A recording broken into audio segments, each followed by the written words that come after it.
നമുക്ക് ഈ കുഞ്ഞ് വേസ്റ്റിൽ നമുക്കൊരു കൃഷി ചെയ്യാം. അതിനായി അവരുടെ വേസ്റ്റൊക്കെ ഒഴിവാക്കുക. അപ്പോഴത്തേന് നമ്മൾ പൂച്ചക്കുട്ടികളൊക്കെ വന്നിട്ടുണ്ട് കേട്ടോ. ഈ 2 പാത്രത്തിൽ അവർക്കുള്ള വെള്ളമാണ്, ഫുഡാണ്.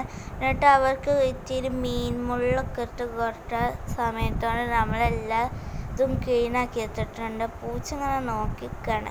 എന്നിട്ട് നമുക്ക് അതിലേക്ക് കോഴിക്കൂട്ടിട്ട് മണ്ണിടുക. എന്നിട്ടത് നല്ലതുപോലെ കിളക്കിയെടുക്കുക. മണ്ണൊക്കെ നല്ലതുപോലെ അതിന് കിളക്കിയെടുക്കുക. അങ്ങനെ കിളക്കിയെടുത്ത സമയത്താണ് നമുക്ക് ചീന 2 തക്കാളി കിട്ടിയിട്ടുണ്ട്. എന്നിട്ട് അത് നല്ലതുപോലെ നെക്കിയെടുക്കുക. അതൊക്കെ പീസാക്കി എടുക്കുക.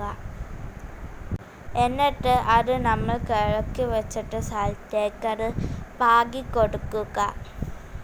അതെല്ലാവർക്കും എത്തുന്ന രീതിയിൽ തന്നെ ആക്കണം. അത് ഒരു സ്ഥലത്ത് തന്നെ ആക്കി കഴിഞ്ഞാൽ കുറേ ചെടികൾ ഒരു വാട്ടന ഉണ്ടാവും. അത് ഭയങ്കര കരിയിലായിട്ടായിരിക്കും. അപ്പം അതെല്ലാവരും എല്ലാ സ്ഥലത്തേക്കും ആക്കിയിട്ട് അതേപോലെ എല്ലാവർക്കും ഇതാക്കി ഇടുക. എന്നിട്ട് അതിൻ്റെ മേലെ മണ്ണിടുക. ആ മണ്ണെണ്ണ മതി.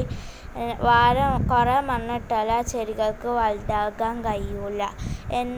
അപ്പം ഇട്ട് കഴിഞ്ഞിട്ടുണ്ട്. ഇനി അടുത്ത വീഡിയോയുമായി കാണാം. ടാറ്റാ.